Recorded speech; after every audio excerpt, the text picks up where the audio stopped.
Come on, Livingston.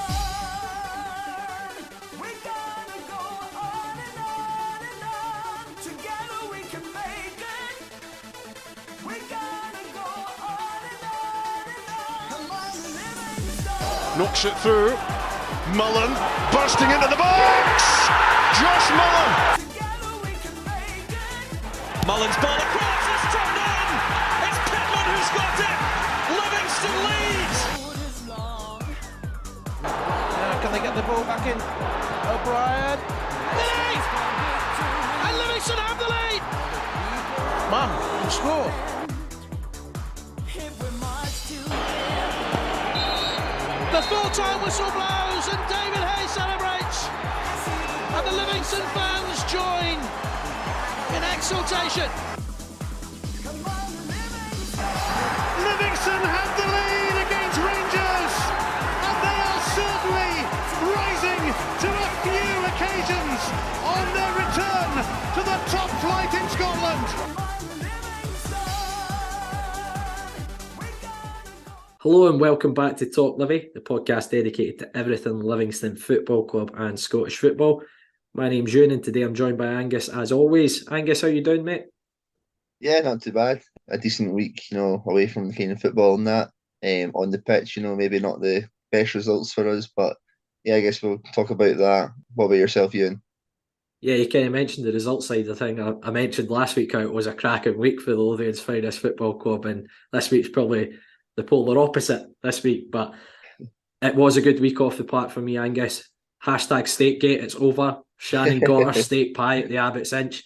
So I had a happy girlfriend at the weekend, which is Did you have a happy girlfriend last night by any chance?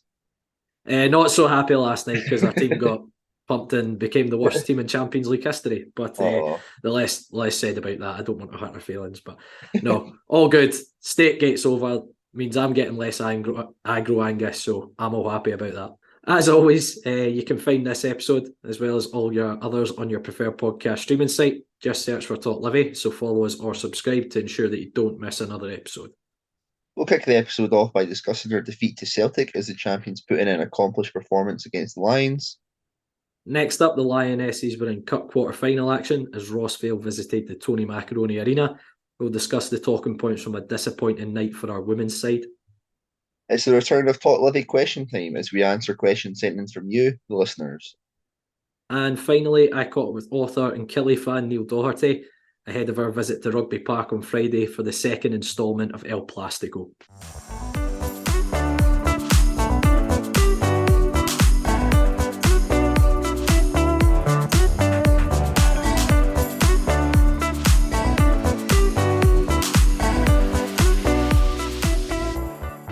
The Lions were looking for back-to-back upsets against the Old Firm. This time Celtic were welcome to West Lothian. It would prove to be a comfortable afternoon for the champions as they run out 3-0 winners. Euan, just wasn't our day. Bit of wasn't our day, and I think Celtic were very good in most departments.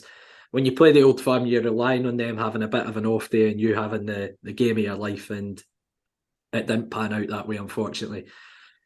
First things first, there was a bit of a tweak in the shape, as is often the case when we play one side of the Old Firm. Davey might tend to tinker with playing a back three, back five, which is what he went with, a back five, and Sean Kelly dropping into the back three as such. It was on paper as a 5-4-1, but it almost looked like a 5-3-1-1. Stephen Kelly was the one trying to get in support of Joel Nubley when we did get up the park. And for me, it didn't quite work personally. And the downside is any game plan that you might have kind of goes out the window against the Old Firm when you concede so early on. And we had a good chance just prior to their goal. Free kick from Stephen Kelly. Joel Nubley's at the front post. Gets a better connection on it. Who knows? I think he probably has time to take the ball in and get a shot away. But you have that opportunity and then Celtic go straight up the park and make it 1-0. Davey mentioned it, and I'll go on to talk about it, how the goals are all avoidable from our point of view. And if you look at the goal back, Jack Fitzwater's caught in a bit of no man's land. He's going to press the ball, but he's not near enough to go and press the ball in that area. It's really where you want one of your midfielders to do that for you. And the ball slipped into Kyogo, and it's a cracking finish by him. It's clipped the inside of the post. Davey mentioned about Jack Hamilton's positioning. We'll come on to talk about him throughout the episode as well. But he said his positioning was a bit aggressive, I think was the word that Davey used, and he's probably made Kyogo's mind up on where he's going to hit that strike because of his positioning. And as I say, Celtic are a goal up, and it's going to be difficult. They had other chances after that. James Forrest had one which he dragged past the post on his left foot. Aaron Moy had one as well which he dragged past. For as much as Celtic dominated possession, I don't think they were carving us open at will as such, though. And I do think we were disciplined in terms of our shape. But there's a bit of me that thinks that either we could have gone to a back four and Killie could have gone into the middle of the park to give us an extra body in there, because I do think we were getting overrun at times. Or Stephen Killie had to drop in a little bit more, again, to offer that extra body in the middle of the park. But he was obviously, to me, it looked like he was told to try and stay in touch with Joel Newbley as much as possible for if we did get up the park. Second half, the best thing I can say with Celtic is their goals came at perfect times for them, which essentially killed the game.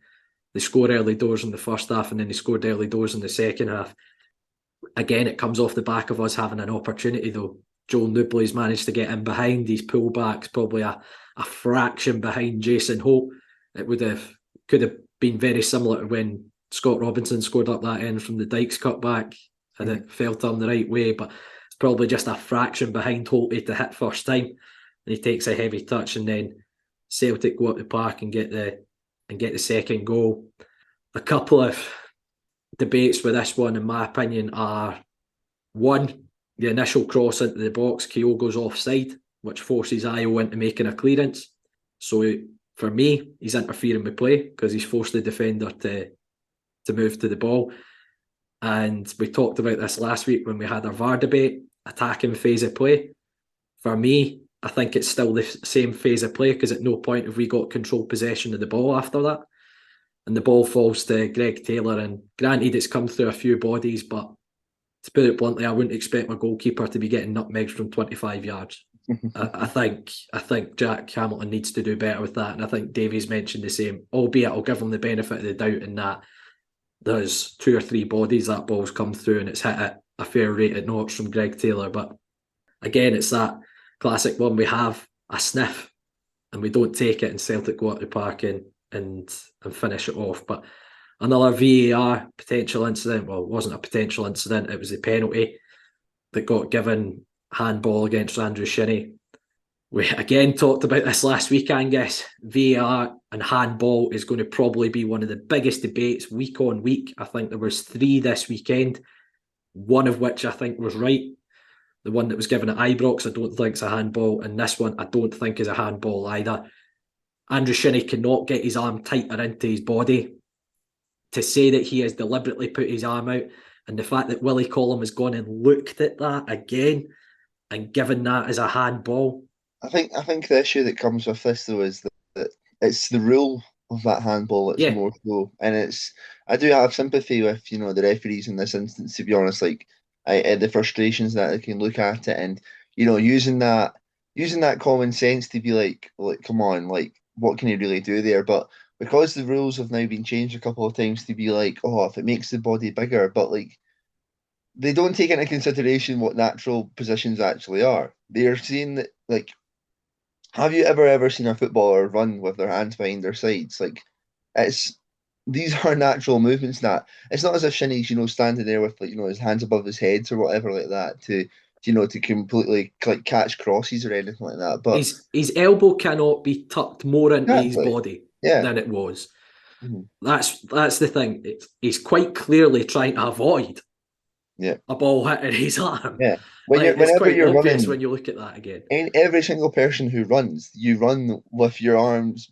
You have like a bent motion in your arm. Where are you supposed to like fold them completely, or like it's mental, and it's something that needs to be amended again, because they clearly are having such a terrible issue with it in that. But it's going to come to that point, where the rule, well, it's already kind of at that point where the rules kind of, up in the air because of these changes. But I don't understand why there's no nuance within the thinking of the referees with this, and how, they're falling for this every single time. Yeah.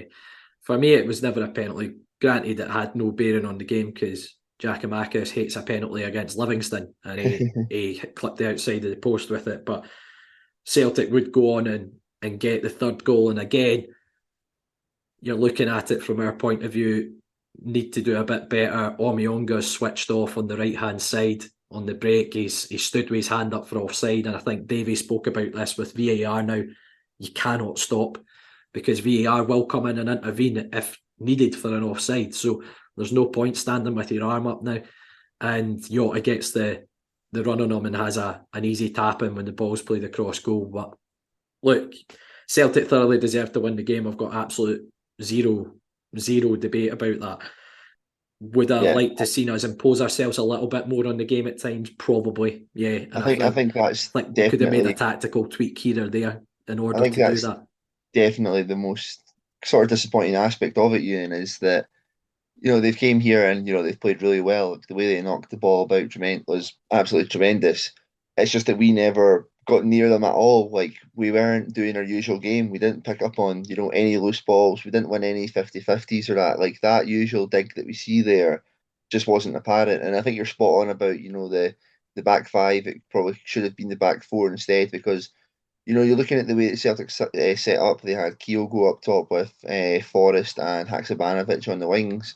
Haksabanovic and Forrest stayed out wide. So you basically had three centre halves who were supposed to be covering Kyogo, albeit he did end up managing to get away from all three to score his first one. But you could probably get away with leaving two and then putting one, probably Sean Kelly, into the middle. So you have that five across the midfield where the likes of Hatate, O'Reilly, and Moy don't just have free reign. Obviously, the fullbacks would be pushing forward as well. So for the most part, it did seem as if we were just kind of watching them. And to be fair, I do understand kind of the point of doing so, because as we've mentioned, it wasn't as if Celtic were firing shots on target like every 2 seconds. It wasn't as if clear-cut opportunities were coming through every moment. But I think in terms of us producing something for ourselves, it's disappointing in that aspect. I think as well, because obviously we've done so well against Celtic in the past, I think there is a level of expectancy from us to be, challenging a little bit more, to be getting into their faces. And, sometimes these games against the Old Firm and these much better sides than us with much better resources, sometimes it just happens where, everything's clicking for them, and, they showed that class today. They showed why, they're the champions, why they've been performing in the Champions League. I was really, really impressed by, the way that they knocked the ball about. For as much gripes as they like to have about the plastic pitch, they had absolutely no issues on playing on it there. And that just proves to show you, what happens when you just get the ball down and, you work hard. You can play like that really good football. And I think, nobody will be criticising, the way that they played then. It just shows you, good football can be played on it.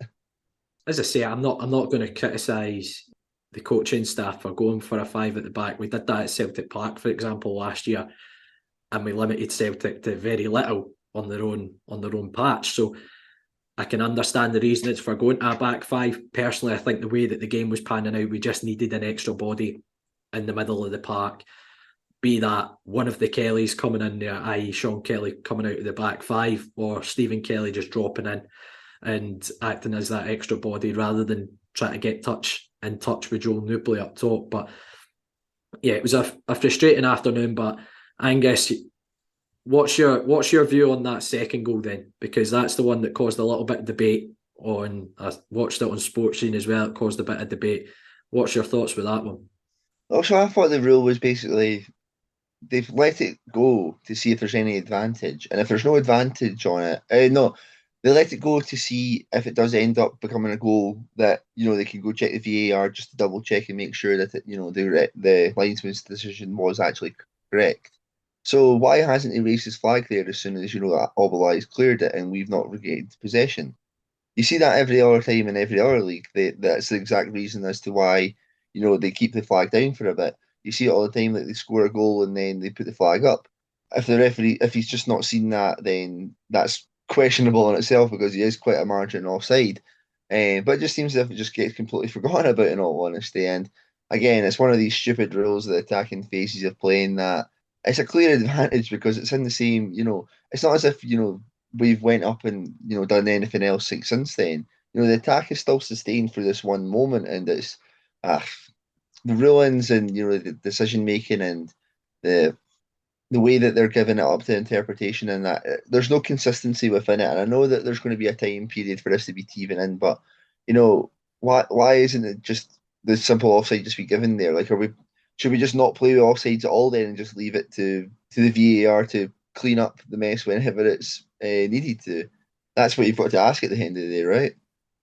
Yeah, as I say, with that one, as I mentioned, that attacking phase of play has continued as a result of Ayo having to make that clearance because Kyogo's in an offside position, but if the ball goes through to Kyogo, he's got a 1v1 on goal. So is forced into playing the ball. And that phase of play has continued as a result of him having to make that clearance. So for me, I think there's good reason for that goal potentially being chalked off because of that. I think the debate is how long does that attacking phase of play, how long do you progress that for? And that's probably the debate with that one. I mentioned a couple of changes to the side. One was enforced, which was Jack Hamilton making his debut between the sticks. We mentioned last week that we thought Shamal George was doing a good bit of time wasting. Turns out it was quite a genuine injury, so I do apologise, Shamal. But Jack Hamilton making his debut, what were your initial thoughts? Don't be too overly negative. Coming into your first game in quite a while against Celtic's never going to be an easy task, and I think you could maybe even see that a little bit. Some of the cobwebs are needed shaking off a little bit. Overall, kind of fine. He was brave in the first half with the one that kind of Haksabanovic comes through on. Second goal, he's got to be doing better, I think, for sure. A couple of kicking things that weren't really too impressive either, but rusty player, first time playing with the team. I think for goalkeepers, it's obviously the hardest position, to kind of come into a team for because it does just happen, at the flick of a switch. Essentially, it is just you don't really enforce your way into the team by performing well, do you? It's just you waiting for an opportunity, and then obviously it comes in the form of a game against Celtic, who are absolutely flying at the moment. Scoring goals left, right, and centre. Yeah, a bit of I would say a complete baptism of fire for Jack Hamilton, but maybe not the one that we should be completely judging him on so far. I think, if there's maybe similar levels of performances against some of the other sides, maybe then we can start seeing that. But yeah, can't really go in too far on him in a first game like that. But yeah, I think maybe be a wee bit disappointed with a couple of instances throughout the game. Yeah, I agree. I think a couple of the goals he could have done better for it. As I say, I'll give him the benefit of the doubt with the second one. Granted, I still think he should do better regardless, but that ball's fired at a rate of knots and it's come through a number of bodies. So how late he's seen that, only he'd be able to really tell you. But as you mentioned, it's a baptism of fire for a goalkeeper where you're going to come into a game where essentially you're going to face the most in terms of cross ball shots on your Hundreds goal, of shots. against the champions. So Just that ever impending fear that somebody's just going to pull out a worldie from nowhere. Exactly. So he's probably come in most difficult game where he's going to have realistically the most that he's going to have to do in games during the season. So I do feel for him in a sense, but I also do hope that Shamal George's injury isn't too serious. Now, we mentioned we heaped a lot of praise on Andrew Shinnie for his performance at Ibrox and how his experience tends to play a part in coming in for these games. He didn't start the game though. James Penrice did instead. What was your thoughts on that? A little bit surprised, to be fair. I don't know if it was because obviously Penrice is as a fullback, he's maybe a wee bit more natural and comfortable on that left hand side. But based off of how he performed against Rangers, I think that Shinnie probably deserved how to play. I don't know if there was maybe a lack of fitness or something there. I don't know. Possibly that was an issue. But again, we've kind of talked about this a lot in the past year, in that I'm not a fan of players coming out of their natural positions. I'd rather see that a player naturally play there, whether that be Andrew Shinnie, whether that be Stefan Omionga in there. I would much rather prefer to see that than somebody being forced, like shoehorned in there. Not saying that Penrice is obviously, bad in centre mid at all. Can understand the thinking, being that left footer, that kind of maybe more natural defensive minded, somebody who could maybe even spring forward at times as well. But yeah, I don't think it was something that kind of necessarily worked. But I guess that's no fault to our own either, because we've mentioned about I think that says maybe more about the opposition and how they've kept the ball, how they've moved it about in that. maybe with Shinnie on would keep it a little bit better because he is such a technical player, and he would make the most out of those kind of moments. He wins those free kicks when it's necessary as well. But yeah, I was a little bit surprised to see that change, to be fair. Yeah, I'd agree with you on that. I was quite often, as I've mentioned, in the bigger games where we're expecting to give up a bit of the ball. Andrew Shinnie is one of those, has appeared to be one of those go-tos over the last season and a bit, because he is good at retaining the ball. He is good at getting you up the park in terms of winning your fouls here and there. So it did surprise me a little bit to see Andrew Shinnie come out, but I absolutely understand your point in that, and that Penners might have been in there on that side to offer a little bit more protection for Jacko as well, down that side up against Ralston, who bombs forward at will, and James Forrest, who's had a really good vein of form in recent weeks. So that is understandable. And again, that's not me having a dig, that's just me bringing up some talking points which might might have been brought up when I was at the game myself. So yeah, I can't really have a go at the coaching staff. I'd hate to see us punters try and come up with a game plan to topple Celtic and Rangers week on week. So Against Champions League Celtic, they're yeah. going to play Real Madrid, in about 7 hours as well. So I think it's easy after the games and that to be quite reactionary and stuff like that. But looking at the end of the day, they are like, you just have to hold your hands up sometimes, and they are a much better side. They have much better resources. They have much better players, and they executed a game plan tremendously well. They are just really good. That's the bottom line of it. So that's a final take on the game, is that Celtic are very, very good at what they do in Scottish football. That's our final take on that one. But let's be honest, our season's not going to be defined on games against Celtic and Rangers at the end of the day. And we have a more important game, the big derby, the derby everyone looks forward to in Scottish football, coming up on Friday night, El Plastico. So we'll talk about that later on.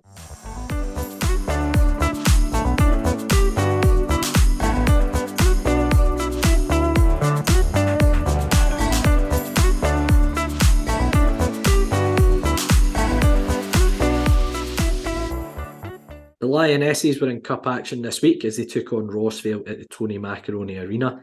It would be a disappointing evening for the ladies as Rossvale ran out 2-1 winners to progress to the semi-finals. Angus, both of us were at the game, albeit on opposite sides of the ground. You were doing a bit of filming, I think, for uni, but what was your take on the game? Yeah, quite a frustrating one, and that was very evident from being on that side with the coaches as well. In the touchline, you could see a lot of frustration coming through. We've obviously been to see quite a lot of the games this season and getting to speak to Paul. And there's quite a lot of times that they've been speaking about, these kind of battling performances where it's, the kind of the grit and determination that's kind of dragged them through certain games, more so than skill and quality in many, many instances. And I think that this was maybe the instance where, the quality not being there has cost them in the end. It's finally caught up to them that a team has punished them for not being as good on the ball as they perhaps should be. And the hard work and the determination can, only get you so far. You do still need that extra wee bit of talent, even that wee extra wee bit of luck as well, to be fair.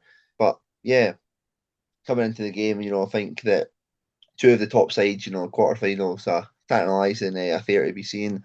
And I think it was quite competitive to begin with. I think, and to be fair, I think we had the better chances to begin with. I think there was a couple of crosses that caused a couple of issues. I think Ashley Elizabeth has a header that I think it's Erin Burns is blocked on the line, to be fair. I think it's heading goalwards, and it's that wee bit of misfortune that you have there. I think there's one that Jen Dodds also heads on, and I think Ashley just that can't get to it, and the keeper comes out and collects fairly well. But yeah, the game kind of turns on its head a little bit when Rossvale take the lead for quite a cracking strike. I think Charlotte's positioning could maybe be a little bit better in this instance, but expecting that kind of pot shot from about 30 yards, it's perfectly placed into that kind of far side. I think it kind of goes into that, almost kind of clips the post as it goes in, and it gives Rossvale a lead. And I've got to give Rossvale some credit. I think we've seen them a couple of times now, and I think this is the best that I've seen them play. They did well, playing quite technically. Looking at like some of the footage that I was able to record, they worked the ball out quite well at sometimes when under pressure. The number 9 in the middle of the park had a really good touch, or a couple of times, brought the ball down from, ridiculous heights in the air. And yeah, I think that they were they made it a competitive game for us for sure. Where we've kind of talked about the kind of like the lack of quality. Maybe that is mostly kind of to do with the fact that Rossvale were very pressing. They're kind of equal in ourselves and that kind of battling kind of techniques and that we would eventually get back into the game 1-1. It's an actual tremendous goal. Can't wait for people to kind of see it. I've got quite a good vantage point to see, the full build up. Players obviously the clubs put out the highlights as well. It's a tremendous ball from Natasha Frew, who she evades two Rossvale players who are trying to stop, the quick free kick being taken. Plays this David Beckham-esque free kick across the park. Great touch by Lucy Brown, who plays an incredible through ball for Jen. And, Jen does what Jen does essentially and, finishes calmly into that bottom corner. And yeah, game on from there, 1-1. But the game would kind of continue with quite a kind of scrappy affair. I think there was a lot of teams trying to through balls were trying to be forced rather than the kind of patient build up. I think we've kind of touched on that a couple of times where there is there's quite an urgency to get it forward as soon as possible, and it does at times create opportunities. Lucy Brown, for example, on the right wing was causing a lot of issues with her pace. She is incredibly fast. It makes me as a former fullback long ago, it's definitely not the kind of player I would like to play against. But yeah, get into good positions. Again, it's just that kind of like final ball that was lacking a little bit. Ashley Elizabeth as well, having a couple of chances one-on-ones that maybe she could have done better. A couple of instances, maybe taking it a wee bit closer to the goal would have helped in that instance as well. But, Rossvale were defending pretty well. And then the turning point comes in the second half where Ashley is adjudged to have fouled the Rossvale player.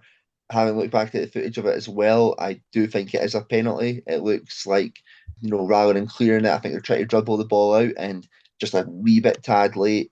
If she does get a contact to it as well, she still brings down the Rossvale player who'd be, advancing into the box, which I think leaves the referee no decision but to give a penalty.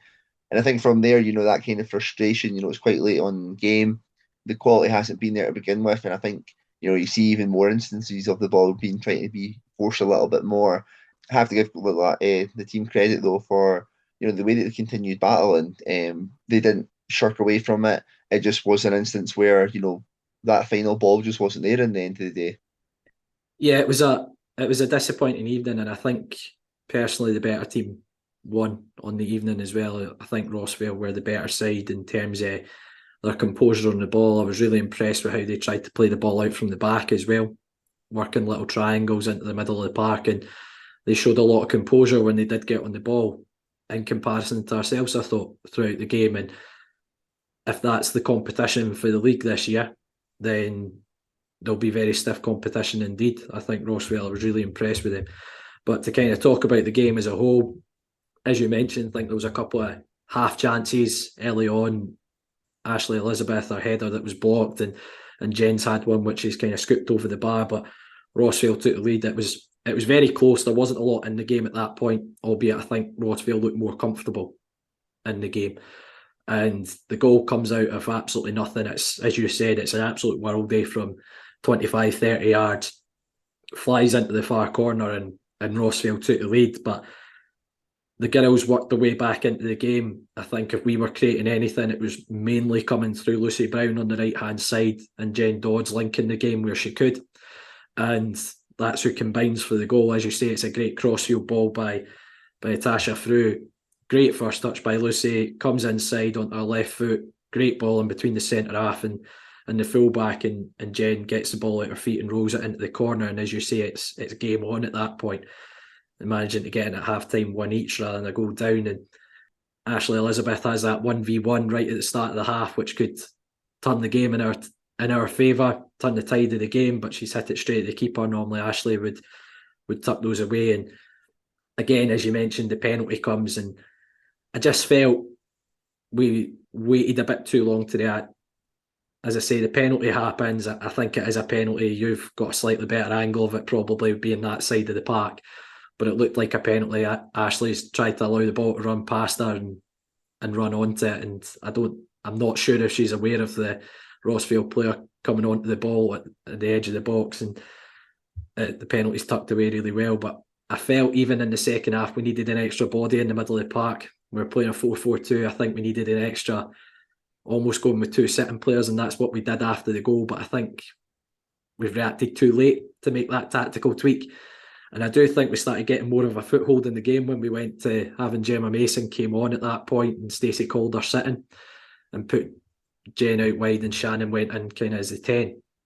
And I do think we got a bit more of a foothold in the game and a bit more sustained possession as a result of that.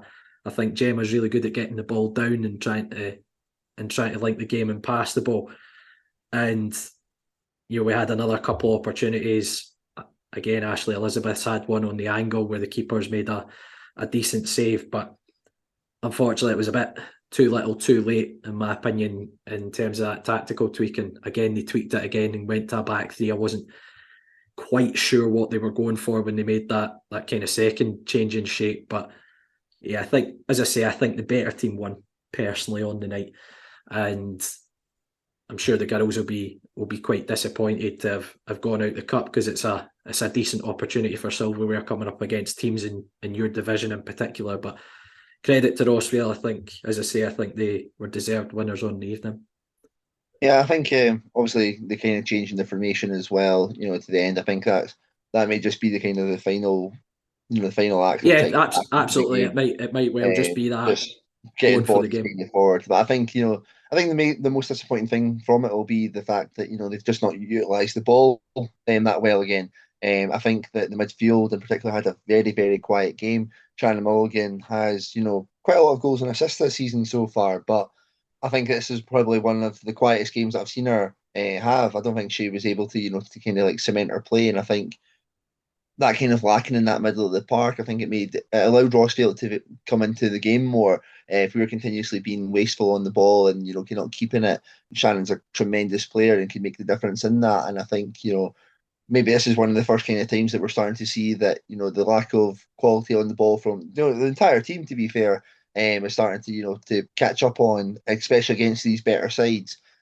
Rossvale, as you said, didn't really pepper the goal with too many chances, to be fair. I don't think I can really remember Charlotte having to make an abundance of saves and kind of open play in that as well. Maybe a couple of free kicks that she's had to come and collect, or corners, but it's not as if I would say that we're kind of backs up against the wall, but they kept on battling for it every time. And unfortunately for us, we didn't have that end bit in the end of the day. But I think I'll give a wee bit of credit to Jen Dodds up front. I think that she put in a very tireless effort, as did Lucy Brown out wide. I think that has to be kind of maybe one of the wee positives there is they have kind of continued to go on about that hard work that they put in, and I think that was evident again. I think the thing in the training ground or whatever kind of tactical approaches are coming next, it is just finely tuning that quality on the ball. It's too urgent. Everything. Not every single time you get the ball, you have to go and try and score from it.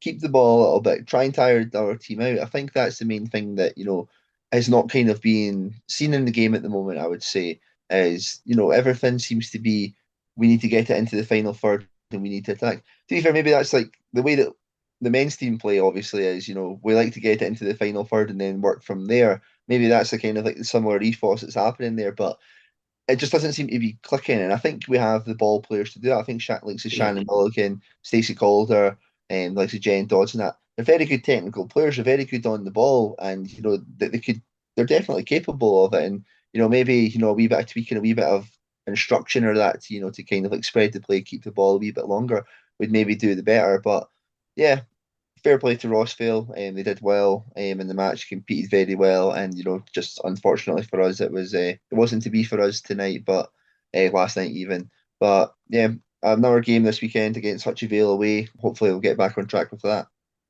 Yeah, here's hoping they can.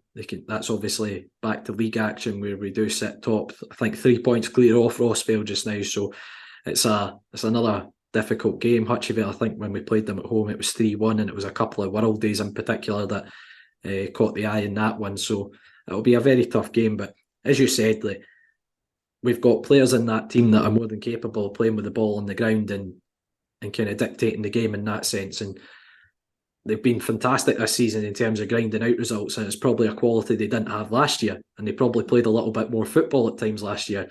So I think they need to try and finding that balance. Exactly. I think it's just getting that balance of the battling quality plus also letting their football do the talking in terms of getting the ball down and try to play the game on the surface. And as I say, they're more than capable of that. But here's hoping they can get back to winning ways very quickly at the weekend. It's a good thing that it's a Diddy Cup anyway. I think that's what we'll go for. Diddy Yeah, Cup. aye. Nobody. The league's what matters, eh? Yeah, nobody cares about that cup. It's fine. It's fine, girls. It's fine. You're actually doing the club a favour. That's fine. We can focus on the league. All attention on the league.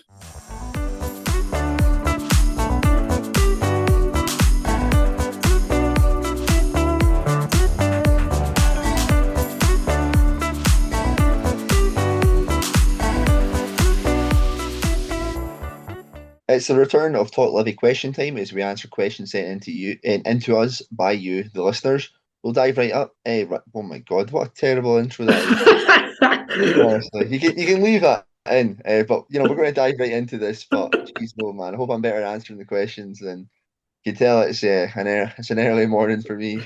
Early morning, Early listeners. morning. For perspective, we started It's at 10 10 to o'clock 8. in the morning. It's 10 to It's 6:15 in the morning. Why are we doing a podcast at this time? Disgraceful. Anyway, Matt Hay has asked us, with only 6 players named on the bench, should we have named 3 of the reserve team laddies to at least give them the big match experience if we're still shy of players for Friday? Is that an option, or is it a wee bit too soon to be throwing them into this end? For me, too soon. Personal opinion. If you look at how the academy was recruited, it was quite a mass operation in terms of open trials and things like that. And granted, the B team in the Challenge Cup did well to get through on penalties against Bonnyrigg. I think they'd had 2 bounce games together prior to that, and then obviously they got knocked out by Celtic B side. I think they're better off just now trying to learn how to play with each other. And then amongst the reserves, granted in the reserves, they're still playing with a lot of first team guys as well when they're involved. So they're getting that experience of playing with these guys. I can understand the argument, but at the same time, I don't think they're ready for that, as they say, that big game, throwing these young laddies onto the bench against Celtic. What if you did have to rely on them coming on at some point? I'm sure that wouldn't have been the case, but you would hate to put them in that position as their debut when, as I mentioned, how the academy has been recruited. I think that would be quite hard on the young lads to throw them into that position personally. I'm a wee bit different actually. I don't really see too much of a different reason as to why not. You've got a number of people on the bench you already feel you're capable of using. I think what did we only use 3 subs at the weekend? Anderson, Yeah. Omionga, and Shinnie came on as well. Jenny came on as well. Yeah, if you're not going to use them all, then why not? Like if it's better than putting injured players on the bench, you're not really going to really gain much more of it. It's an experience. They can kind of look at it and it could be something that could be maybe a positive that gives them that. They get a glimpse of that, get a taste of it, that atmosphere, being in that kind of environment, and it'll kind of kick them on to be like, I want to make that a more regular thing. And who knows, by the end of the season, if they keep on working hard at that, they could be dropped into a couple of games. Obviously, far, far too soon to think about even playing them into a game like this. But if you've got options available and you don't have intention of using players, then sure, why not? I guess I would say. Oh no, I do appreciate the argument for it, but I do think just the way in which it's all been recruited, and they are very new with each other. Never mind throwing them into the first team environment as well. Do the development team play like at the same time as us on like a Sunday? No, or I do think a lot of development games happen on a Sunday, so yeah, that was going to be my next point. Yeah, if it was going to take away from them, actually playing, then fair enough. But if that wasn't the case, then yeah, why not? Another one from Matt was, with Jack Hamilton looking shaky against Celtic, if Shamal's still injured, do we bring Ivan back in between the sticks? I wouldn't say so. No, I think that would add further a lack of cohesion within the team.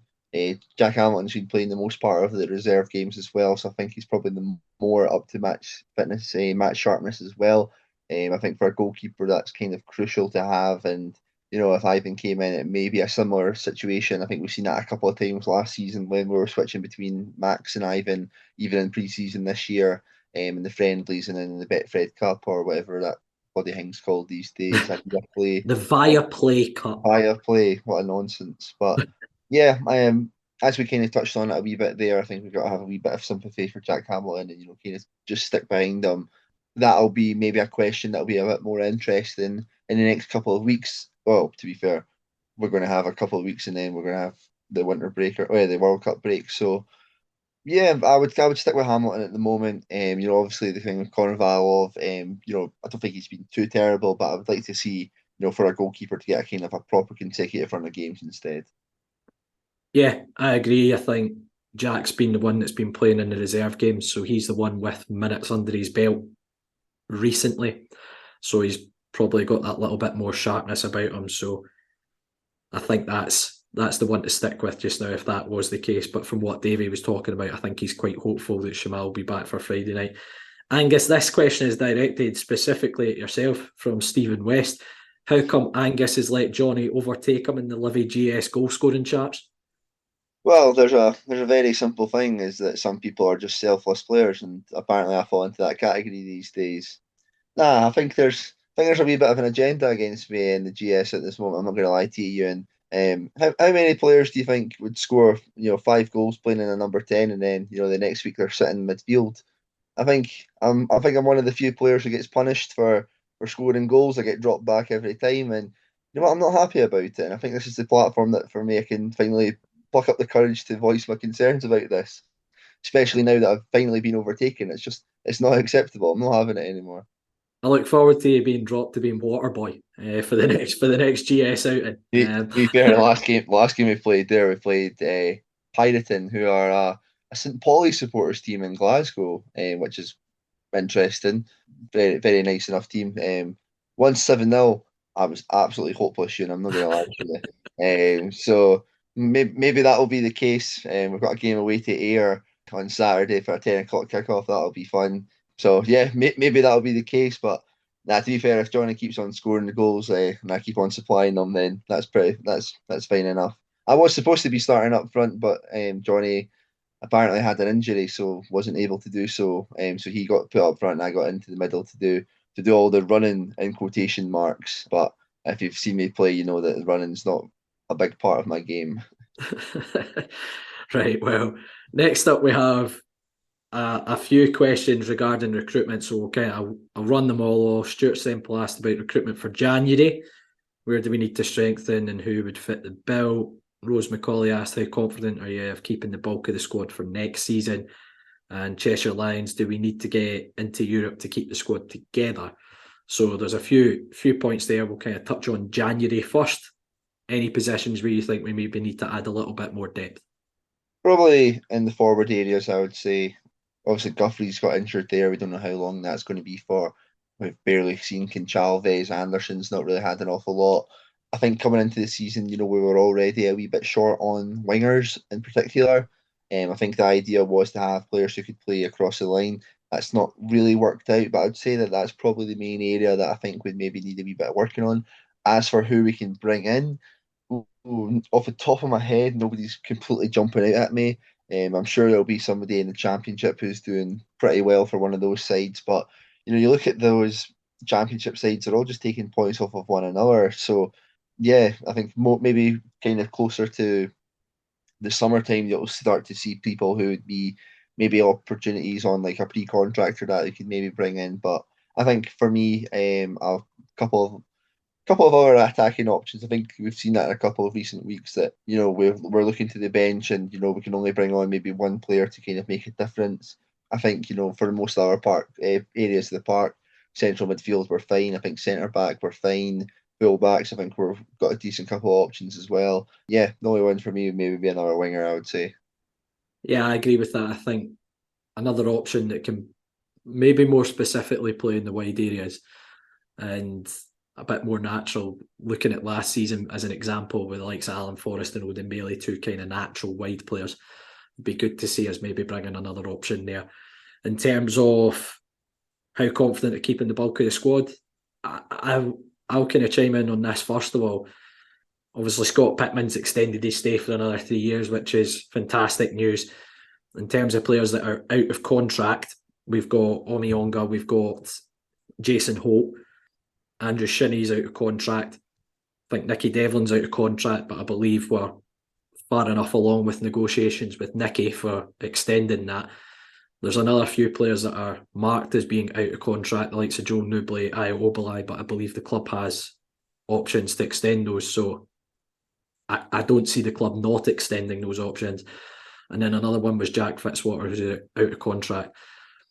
In terms of keeping them together, look, the reality is we are not the highest payers, and players like Jack Fitzwater's at a young age where I'm sure he's probably attracted a bit of interest from down south, maybe even clubs up here, the likes of, say, an Aberdeen or a Hearts or a Hibs, who will offer a much better financial package for Jack.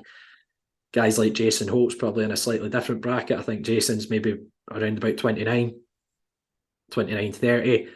Does he look at it going, I've got one last good contract in me? Or is he, I believe he stays kind of East Lothian way. Does he look at it, I'm fairly settled at Livingston, do I want to stay? It's very touch and go, and whether these players stay at, there's a few players I'm pretty nailed on expecting to lose, but there's a few players I'm hopeful that might stick around for a wee bit longer.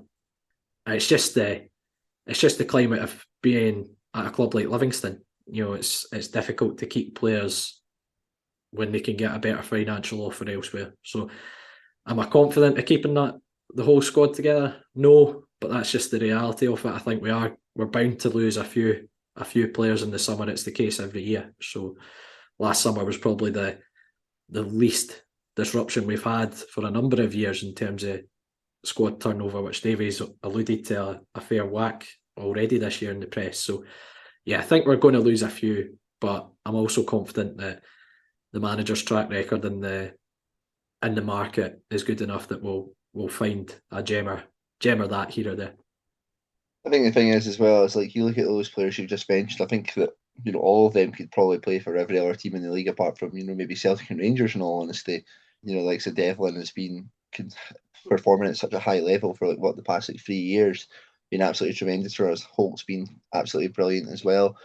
I'm kind of already on the thought that I think that Fitzwater and Omiyonka won't be here next season, which is a shame. But as you've mentioned there about the opportunities that they will probably get elsewhere, I think it's going to be hard for us to kind of keep those players. But who knows? Stranger things have maybe happened. Maybe there's something to be worked out. But yeah, if anything, maybe we could possibly get something in reward for it. Maybe a little bit of money. You know, possibly in January, you might see that be an option that ends up happening for the squad. But hopefully, you know, we can keep the likes of, you know, like Holt and like Devlin that have been mainstays in that team for a wee bit longer. As you said, you're hoping that, you know, being settled at the club, the environment of the club can be that difference, you know, that can help us maintain these players. Maybe even, you know, kind of going for a smaller squad next season, you could, you know, maybe sacrifice a couple of wages, like a player, one brand new player, to, you know, to divvy up some funds to keep a hold of some other players. Who knows? I'm not entirely sure what the strategies and that would be there, what the logistics of that would be possible. But yeah, I think, you know, hopefully over the year we're going to get some positive news coming through about, you know, hopefully players extending contracts. Yeah, and the other point that was touched on was, would European football keep the squad together? Again, I would go back to my previous point.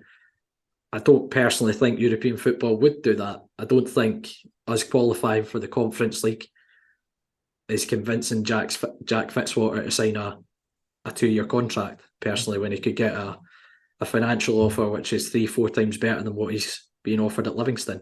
I don't think 4 games in the Conference League's going to change his mind on that, personal opinion. If we're going to play Champions League football, yeah, fair enough. I think a few players might take a gamble on playing for Livingston and getting the pay reward for that aspect, but that's, let's be honest, like the reality is it would be Conference League football. So I don't think it's that big a draw that it would convince players to sign on for another year, 2 years. It may work in our favour that, you know, we could attract some other people to come into the club. You know, those people who are, you know, looking to decide to pick the team who they're going to sort of make their name at, I guess. You know, those team players who are, you know, looking at, you know, the teams in, you know, the like the rest of the Scottish Premiership sides and looking at the opportunities that they'll have, they might look at us and be like, hey, that's possibly a place that, eyes will be on me now because of, being in European football, the kind of consistency. And, maybe that'll be the thing that helps us with maybe a wee bit more recruitment, that people will be like, yeah, like that's a place that I can clearly develop. And that is because of, these players that were mentioned have came in here, made a name and can move on to do so. Yeah, I would agree with that. I think it opens up a different market for you. You might lose players, but opens up that market of guys going, oh, I can play some European football this year. That might be an offer that appeals to me. So going off topic, if a little bit in terms of squad and all the usual stuff. Havana Duncan, which player do you think would be the best in I'm a Celebrity? Oh, and which do you think would do worst? Can I just pick this based off of who I would like to see kick fuck out of Matt Hancock the most? I think that would be the most entertaining aspect of that, to be fair. I think you're setting a bad reputation for our players, and that you think one of them would go in there specifically to punch the. I hope punch the every fuck out single Matt one of Hancock. them would, and if they wouldn't, I don't want them in my club. Yeah, he does have an awfully slappable face, does Matt Hancock. Yes. But who are you going for? Who do you think would do the best? Who do you think would do the worst? I don't know how to judge this, to be honest. Like, because who do I think would be the best under like these kind of like challenges and whatnot? I don't know. Somebody's got to have a wee bit of composure. They always throw like a load of like random stuff at you, don't they? Like you'll be doing like something that seems like fairly innocuous, and then suddenly there's like an alligator that's in there with you. Somebody who's quite calm in that. But you also need them to have a wee bit of grit between them as well. So off the basis of that, I'm going to go with Jason Holt, because I think he kind of encapsulates that probably the best. That he has that composure, but he also has that bit where he can get down to the dirty if need be. He can pull through. Team player, I think he would do anything for the team, bring back the meals for the camp and that as well. I think Jason Holt is a solid option for this. The person I'd like to see would be Morgan Boys. And my reasoning for that is the video they put up of him playing FIFA. I think he would just be quite entertaining to watch, to be honest, in that environment. If he got that wound up playing FIFA, imagine what he'd be like when he's getting asked to, He's not been fed. eat locusts and cow balls and stuff like that. Like imagine him having to do that. I think that would be TV gold. So Morgan, feel free to apply for I'm a Celebrity. I think that would be quite entertaining. Who would do the worst? Oof, who would do the worst? I don't think we've really got many like prima donnas or that. There's not really anybody who like proper. I mean, maybe the team might be better answering this than us. Is there anybody who like really, really loves themselves, who would really struggle to be in that environment where there's not really a mirror, there's not really products to keep themselves nice and clean and all of that. I don't know if that's maybe the thing where that who would do the worst. Well, tell you what, we'll put out an appeal to any of the players that do tune into the podcast. Let us know who in the team would do the best. Who would you send into the jungle? Is there anybody absolutely terrified of spiders or anything like that? Like, yeah, I really don't. I don't know. I think I might just pick a name out of a hat and just be like, I'll go with Gary Malley, because there's no way that somebody of his like length and that would be able to fit on one of those wee tiny hammocks. I think he would have the absolute worst sleep. He would have, his back would be in tatters a couple of days into it because of the poor bedding conditions, and would get him back to the Tony Macaroni in no time. Brilliant. I'd love to see Gary on one of those hammocks just for entertainment. Yes, you can throw the IO in there as well. Like it would, imagine like something like him like cramped into one of those things. Those tests as well would have to like go into wee holes and that. I think that would be. I hope they're not claustrophobic, because I think that would be quite a bad instance for them. Brilliant. And next question is Matt Heaps. Martindale seems to favour a front three with a big hold-up player leading the line, i.e. Curtis Guthrie. Seeing as we have a problem scoring goals, does the podcast think this system works best for us, or would they change it to incorporate Bruce Anderson back into the starting lineup? I think for me, see how we obviously touched on the recruitment and about kind of like the wingers and stuff like that. I think that's probably more of an issue, more so than the personnel up there so far. I think if we have proper wingers supplying likes of a Guthrie, we'll see a wee bit more of a difference there. If I would also agree that Anderson back in the starting lineup when he is fully fit, I think that's important because he will make those runs that not many others do. You've seen that at the St Mirren game that he makes that run into the late box, which prompts Joel Newbley to put that cross in. And I think that's probably more of the issues. Once we've got these kind of the personnel correct, that it will start to gel together. I think if you look at the front three for most of the times this season, there's not been a lack of there's not been too much cohesion. We've not had kind of consecutive games with them playing the exact same way. Anderson's obviously been injured throughout and as well, changing up the games to play certain teams as well. Newbley's been the mainstay, of course, but we've seen like Sabaham Bula come in, Conchalaves come in, Anderson, Guthrie, even like Shinnie, Penrice have played there. So I think once maybe we'll see that as the season goes on, that we'll have that settled lineup, which it did eventually happen last season as well, because it wasn't the whole time that Logan Bailey and Alan Forrest were playing together, but once they did start to do so, with Joel Newbley or Bruce Anderson or that, you've seen the rewards that we got from it. And I think, that'll be a similar thing that happens this season. Yeah, if you compare it to last season, we played a 4-3-3 for the vast majority of last year. And Bruce Anderson, for the most part, was the number 9. There was the odd occasion where Shinnie played in there, and there was the odd occasion where Newbley played in there. When Newbley played there, I think it was more tactical, and then when Bruce Anderson was injured, because Bruce's form second half of last year was fantastic. So I don't think it's a case that Bruce cannot play in a front three. And for me, you still have a hold-up player in Newbley. You still have Bahambula, who's a fair size, fairly physical, as well up there. I don't think you necessarily need a number 9 that holds the ball up for you as such, if you've got those two options either side. And for me, Bruce Anderson's capable of playing on the front three. I don't think that's the case, and I don't think that's the case with Davy either. I don't think he thinks Bruce cannot play as a number 9. Granted, I know at a club like Livingston, your number 9 needs to do more than just score goals. There is that aspect to, stretching the game, running in channels, linking the game up. And Bruce's game developed a lot second half of last season with that. I think he came on leaps and bounds. But for me, it's not a case of, do we need to change the system to accommodate Bruce? I think Bruce fits the system we play, personally. And I'd like to see us playing with that Newbley, Anderson, Bahambula front three at some point, because I think the two wide players that we've got just now will create opportunities for Bruce. Yeah, definitely so. I think that Anderson, he offers you that variation, which is always good in attack as well. And I think there's just got to be a wee bit of patience, with this. We're still getting people up to full fitness. Even like Conchalaves could maybe come in and prove us wrong. In the end, despite maybe not the most of glamorous starts to the season, but once we get players fit, I think we'll start to see the real game plan come through. Now, there's a question from Andy Semple. I'm just going to ignore it. I'm just going to ignore it because, Andy, awful. You can ask me when we go to games. Honestly, who typed this for him? Because it's actually typed without any mistakes. Yeah, I know, it's unreal. So, Andy, screw you. You can ask me on Friday on the way to the Kilmarnock game if you're that interested for my thoughts. I'll kind of combine Douglas Horns into this last bit because Douglas asks, who's our player of the season and young player of the season so far?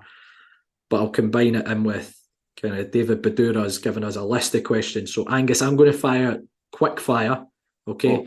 You know the scene in Friends, clear your mind of everything, right? And I'm just wanting quick fire answers here, okay? Yeah. Right. So who's impressed the most this season? Iwobbly. Who's surprised you the most this season? Come on, quick fire here. Because I was going to say Iwobbly again because of how, but it feels like cheating. So I will go with. No, I'm just going Iwobbly again. Best game of the season. Best game of the season. I'll go the 2-1 against Hibs. Most underrated player. Most underrated player. I think probably still Jason Holt in a lot of ways. Who would you go for a cup of tea with? Oh, now Alan Forrest, the way it opens up, doesn't it? I feel like I'm just being boring with the same answers every time, but I'll try and be a wee bit different. I'll go for Shinnie. Andrew Shinnie. Who do you think that player's favourite type of biscuit is? I'm hoping it's a bourbon. A bourbon. Oh, nice. Who wins in a game of heads down, thumbs up in the squad? In this, Dylan Bambula. And moment of the season. Probably the game against Rangers at Ibrox just there, I would say. Nice. That elation of securing a draw when 50,000 angry bears are stamping their feet. Right, so I'm going with who's impressed me the most. I would say Ayo Obalai. Who surprised me the most, Christian Montano. Oh, fuck yeah. Best game of the season, I'm with you. Hibs, most underrated player in general. I think it's either Jason Holt or Scott Pittman. Who would I go for a cup of tea with? Nicky Devlin. And I think his favourite biscuit would be a chocolate digestive. Who wins in a game of heads down, thumbs up? Scott Pittman or Sean Kelly? I think they're the most unassuming in the squad. I think they would go under the radar. They wouldn't give themselves away. And moment of the season, I've gone slightly different. I've gone Scott Pittman breaking the appearance record for the club, which is a fantastic achievement for Pitts. So, yeah, thank you very much, everyone, for sending in your questions. Apologies, really only to Andy Semple that we didn't get around to answering yours. It's just because we didn't want to.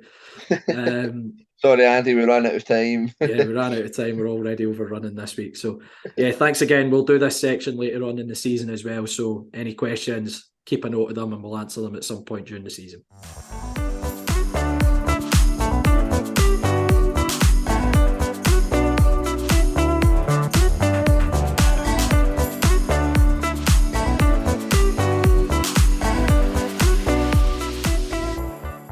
I'm delighted to welcome Neil Doherty, a Kilmarnock fan, onto the podcast. Neil, how you doing, mate? Yeah, I'm good, Euan. Delighted to be here. Thanks for asking me on. No, it's a pleasure to have you on now. We'll kind of start talking about Kilmarnock last season, first of all. So it was in the Championship last year.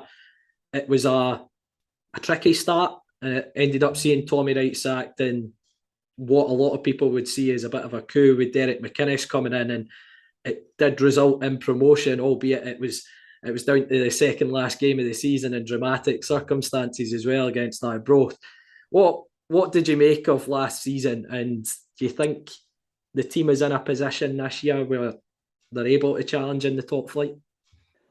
Aye, it was a stuttery start. We actually started the season not too bad. We weren't playing very well, but we actually started quite well in terms of points. I think teams in the Championship were a bit, maybe it showed us a wee bit too much respect, and even though we weren't playing well, we accumulated a decent amount of points, and then it was more the second time round when teams, they didn't respect us the next time round, and we started to drop points, particularly against the teams round about us, Inverness, Raith. But we struggled. And it was the quality of the football that was really, the fans were on Tommy Wright's back, and it led to the sacking of Tommy Wright in December 2020. That would have been December 2021. Yeah. So yeah, and as you say, it was a coup getting Derek McInnes, but he had a lot to do. A lot of the players that ended up playing really well for Kilmarnock under McInnes were there under Wright, but were on the periphery. Guys like Fraser Murray, who he had a bit of an injury, bit of a stuttery start to his time in the Premier. But guys like that, he brought in Lafferty and Ash Taylor, who added a bit of physical stature, and we gradually started to look a bit better. Obviously, nobody took into the bargain Arbroath's incredible run, so yeah.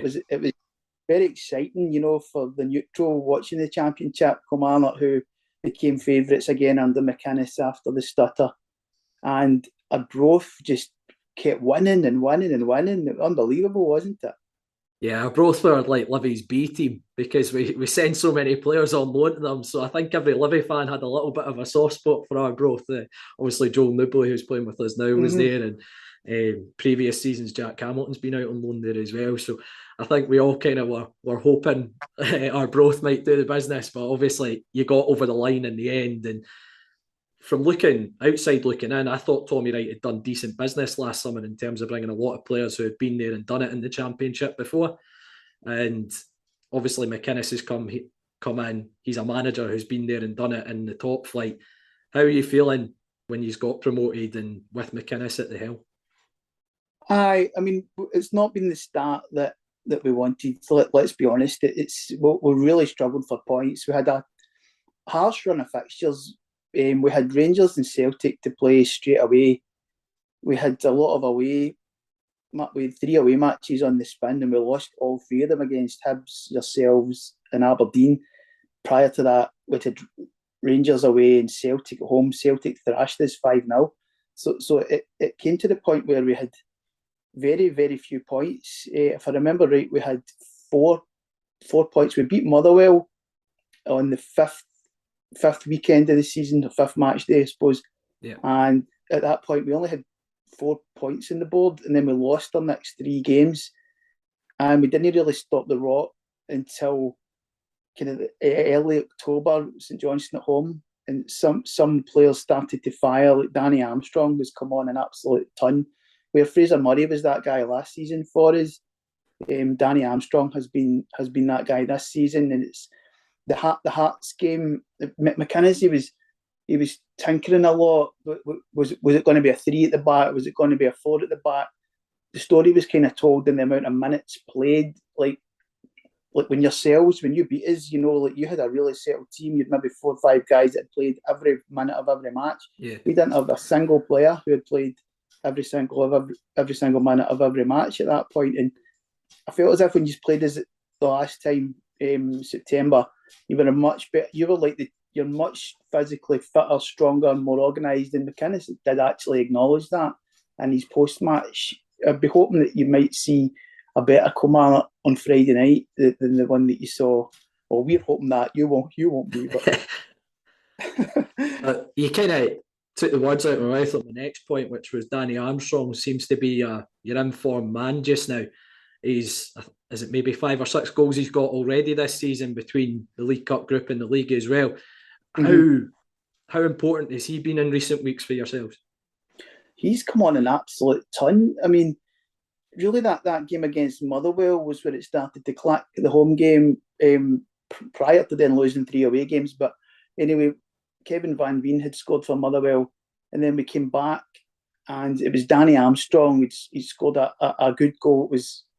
It was a kind of rebound, and then he cleverly latched onto it, and then we got a winner for Ash Taylor. But it was in that moment, and then I don't know if you saw his free kick. Yeah, I did.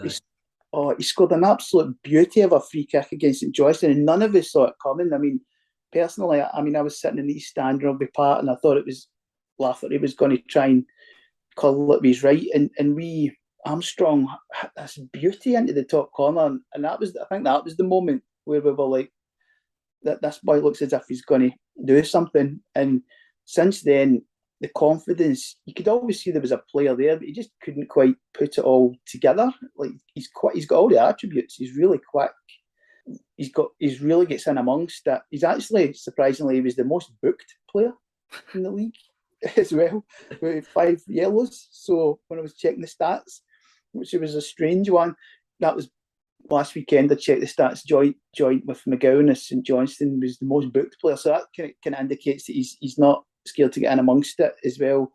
And that finish in the most recent home game was a beauty. That the winner against Ross County as well ran through the middle, so composed, left foot into the top corner. So we're really happy. We needed somebody to do something, and he's been the man. You mentioned about him getting in amongst it. We spoke about it on our podcast, the last game at our place. He seemed to be having a constant to and fro with Joel Newbley and Christian Montano in the first half in the game at Livi. And you're thinking, those are 2 guys his size. I wouldn't be messing with Big Joel or Christian, but he seemed quite happy to go and nudge them, give him a wee push here and there. So I can see what you mean by him getting stuck in about it. But you mentioned another player in there, and for different reasons, he's obviously going to be missing, which is Kyle Lafferty. What have you made of the whole situation around that with the sectarian issue that's obviously had him getting quite a lengthy ban? Yeah, I don't think there's any defending it, and I'm not going to defend it. It was covered, I think, really sensibly on the Forever and Ever podcast, the Kilmarnock Fans podcast. I think those guys really summed it up with their words. So if anybody's looking for a good listen, they covered it bravely covered it, I felt, for a good 5 or 10 minutes. It's really broke down why would that be. I think the thing that they highlighted that made me think was, it's not as if the Celtic fans really say that much to him. They say like "Mon the Celtic" or something. So it's not like it's something really abrasive or sectarian. They say to Kyle Lafferty, it's "Mon the Celtic." So for his go-to to be what he said, I don't think there's much defending that, Euan. Aye. No, I totally maybe. I mean, a moment of maybe. I mean, I would imagine that he regrets it. I can only speculate, and he probably isn't proud of it. But in that moment, his go-to wasn't very clever. Yeah, I couldn't agree more. And it's obviously he's been hammered by it with the suspension that he's got as well, which I think sets the standard across Scottish football with what's thought with that. Maybe the Old Firm should start seeing a bit more of that. You hear their crowd singing at games. But looking back at the last game, obviously you mentioned you guys were in a bit of a rut at the time, but your results have picked up probably a little bit since then. What can we expect from Kilmarnock going into the game on Friday night in terms of shape? Has there been any personnel in particular that have been featuring a lot recently?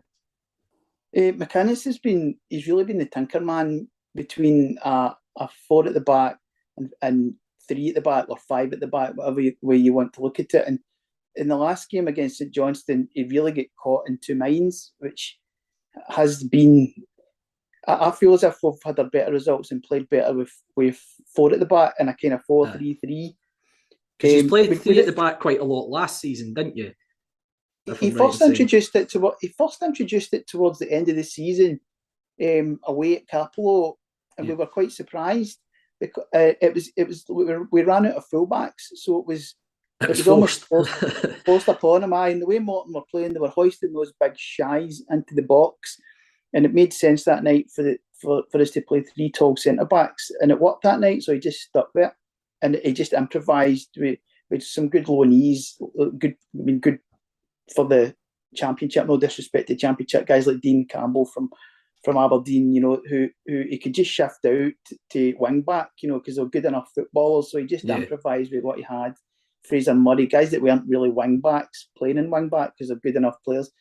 So it was, but he stuck with it this season, kind of a bit to our surprise. And he's got caught. 3-4-3 has worked quite well. 3-5-2, not so much. Christian Doidge has been. He's now injured. He's not really done much for us. It didn't work too well with it. And saying that I think that was the formation we played when we beat Dundee United in the quarter-final of the Premier Sports Cup. But aside from that, I think we've looked better with a flat back 4. Euan, to be honest, it's really difficult. We try and predict it every week, and we don't get very far. He's 3-4-3 maybe. I would say is probably your best guess with Innes Cameron and right and left wing Danny Armstrong and Jordan Jones. That's what I reckon you might play against yourselves. We're kind of used to it with Davey as well. Davey likes to tinker with the personnel quite regularly, and we've talked about that since he's had the job, but been a little bit more settled in recent weeks. But we don't have the best record at Rugby Park. I think the last game we played there was our first win there in something like 17 years. What are you expecting for Friday night's game? I think it'll be close. I mean, we're not, even though the results haven't gone our way as much as we'd like. Well, the only time we're really soundly beaten was Celtic at home, and then we had our worst day of the season was Aberdeen away, where we were absolutely awful. But then after that, we went on this decent run, 4 unbeaten. So St Johnstone away there was disappointing. It was a game where VAR took over. It really was. It was video assisted refereeing just took over the game, and they had scored an early goal. We had kind of huffed and puffed a bit, and didn't really create much. But it was a 1 each game. It wasn't a 1-0 game. Danny Armstrong swung in a great corner, and Stevie May sees it's a great corner and falls down at the front post. I mean, it's not. I don't know if you've seen it. It's not I mean, that's what I hope VAR was going to be for in Scottish football, to stop these referees. Like, I don't know how often I've seen it where Napier's running away. Like Liam Donnelly's running away to celebrate the goal, and Napier, you say, what's this ref doing? He's running and he's pointing, and I thought that was a clear and obvious error. But on the other hand, he had changed his mind on his own good red card decision. which he decided was a clear and obvious error after about 6 minutes. I don't know how many times he saw it. So I hope that VAR, primarily you, and I hope that VAR doesn't take over the game, because the early signs are not good, and that we have a good contest, even like the last time, and that we can Kilmarnock can maybe show a bit more than they showed against you the last time, because I thought you were the better side by quite a wee bit of a margin last time we played you away.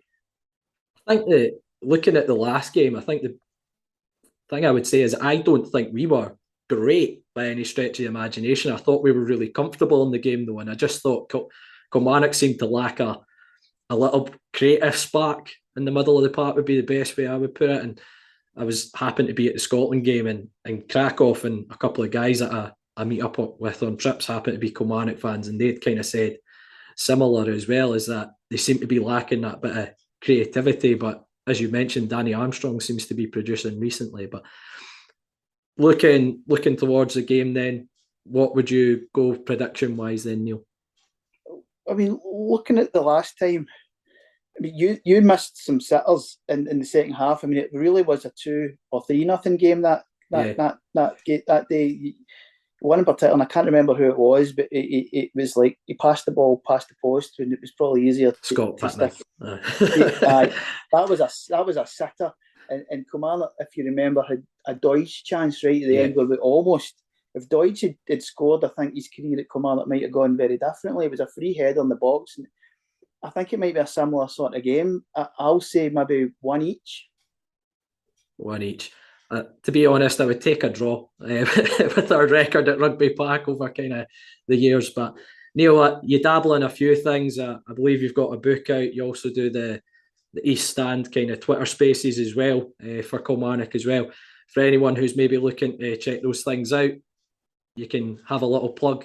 Now's your moment. Yeah, thanks, Euan. My Twitter handle is @NeilDoherty1873, and I've got a book out available on Amazon called World Cup 1998 Scotland Story. It's a book on Scotland at the France 98 World Cup.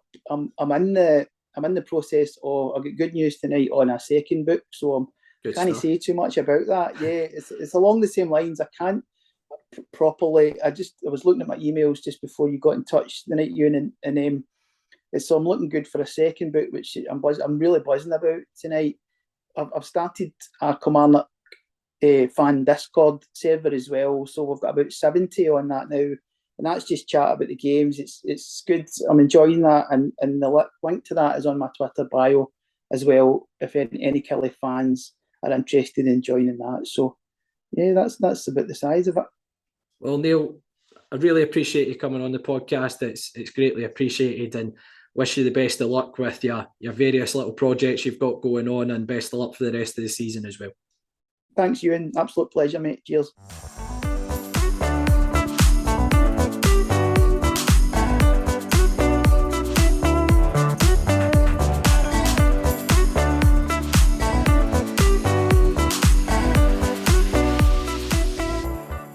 That's it for this week's episode of Talk Livi. Thanks again to every single one of you for tuning in, week out as always. If you can, we'd love to hear your feedback. Either leave us a review on iTunes or simply message us on Facebook, Twitter or Instagram. As Euan said, we're on Facebook, Twitter and Instagram, so search Talk Livi to find us, and you'll find all the links to our weekly episodes on there as well. You can also find all our podcasts, including this one, on all good podcast streaming sites, including iTunes and Spotify. We're also on YouTube, so don't forget to subscribe to the channel. If none of those options suit you, all you have to do is head to our website, talklivipodcast.libsyn.com, where you'll find every single episode we've done over the last few years. That's it for this week. Thanks to all our listeners, as always, for tuning in. Let's hope for another great week following the Lothian's finest football team.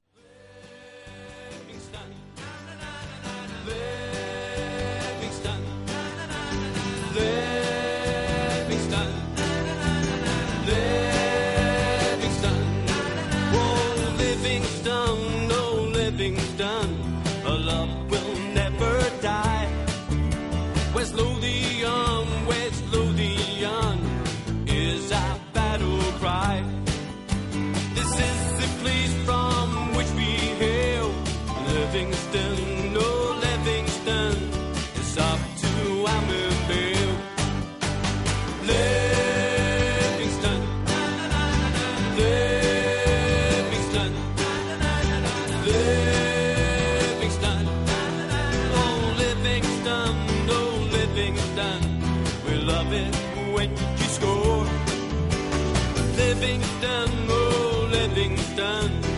Gamonville Lions grow. Livingston, oh Livingston, we realise our vision. Livingston, oh Livingston, into the